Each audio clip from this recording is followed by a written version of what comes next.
warahmatullahi wabarakatuh. Shalom, Om Swastiastu, Namo Buddhaya, Salam Kebajikan. Perkenalkan, saya Trialin Limbanadi dari kelas A2 semester 2 dengan NIM 2214201190, Fakultas Keperawatan, Prodi Ilmu Keperawatan dari Universitas Pembangunan Indonesia Manado. Video ini saya buat untuk memenuhi tugas ujian akhir semester dengan mata kuliah Keterampilan Dasar Keperawatan dengan dosen pengampu Nurse Tirsamongi Escape MKes, dengan materi persiapan pasien pemeriksaan penunjang dan prosedur pemeriksaan penunjang dan SOP pengambilan darah. Yang pertama, pengertian persiapan pasien pemeriksaan penunjang. Persiapan pasien pemeriksaan penunjang adalah serangkaian tindakan yang dilakukan sebelum menjalani suatu prosedur atau tes diagnostik untuk memastikan bahwa pasien dalam kondisi yang optimal selama pemeriksaan. Tujuan ini adalah untuk memastikan keamanan pasien, kualitas hasil pemeriksaan, dan memaksimalkan risiko komplikasi. Berikut beberapa contoh persiapan umum yang sering dilakukan. Yang pertama, pemilihan pakaian. 2. Makan dan minum. 3. Penghindaran obat atau suplemen. 4. Pembersihan area yang akan diperiksa. 5. Persiapan psikologis. Yang kedua, prosedur umum untuk pemeriksaan penunjang. Prosedur pemeriksaan penunjang adalah serangkaian langkah atau metode yang digunakan untuk melakukan evaluasi atau diagnosis kondisi kesehatan pasien.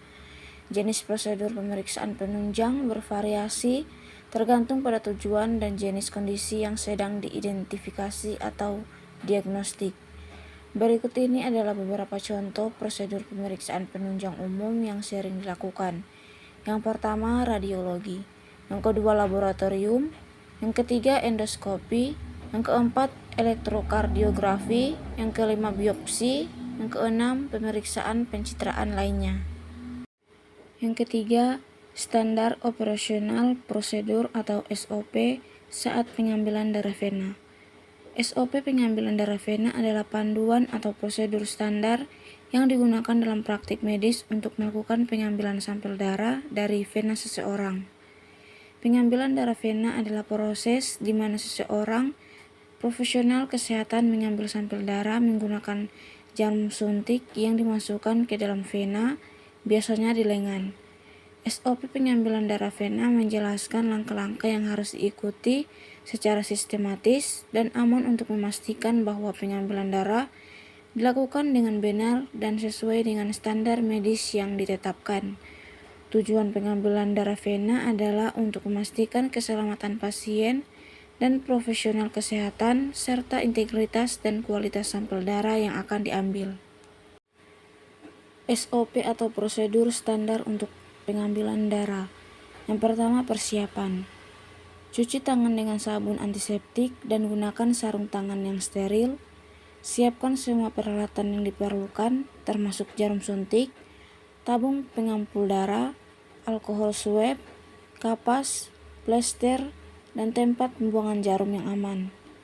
Identifikasi pasien dengan meminta nama dan tanggal lahir serta membandingkan dengan tanda pengenal atau brankas pengenal pasien. Yang kedua, informasikan pasien. Jelaskan prosedur pengambilan darah kepada pasien dan dapatkan persetujuan tertulis jika diperlukan. Berikan informasi tentang risiko, manfaat, dan tujuan pengambilan darah. Yang ketiga, posisikan pasien. Posisikan pasien dengan nyaman, baik duduk atau berbaring. Pastikan area tangan yang akan digunakan bersih dan terlihat jelas. Yang keempat, persiapan situs pengambilan darah. Cari vena yang cocok untuk pengambilan darah, umumnya di bagian lengan bagian dalam. Gunakan alkohol swab untuk membersihkan area yang akan ditusuk dengan gerakan melingkar dari dalam keluar. Tunggu hingga alkohol kering sebelum menusuk kulit. Yang kelima, pengambilan darah. Memasang jarum pada tabung pengumpul darah sesuai petunjuk. Gunakan teknik yang tepat untuk menusuk kulit dan memasukkan jarum ke dalam vena. Setelah jarum masuk ke dalam vena, Hubungkan tabung pengumpul darah dan biarkan darah mengalir secara alami.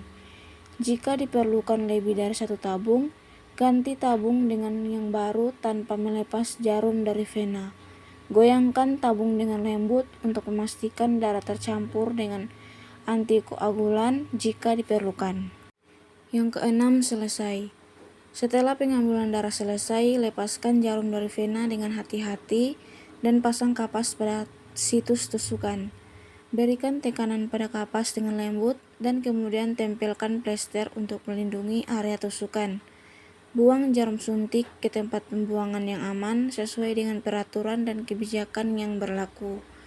Berikan instruksi pasien untuk tetap menekan kapas pada area tusukan selama beberapa menit dan menghindari aktivitas fisik yang berat selama beberapa jam. Jangan lupa mencatat pengambilan darah dalam catatan medis pasien.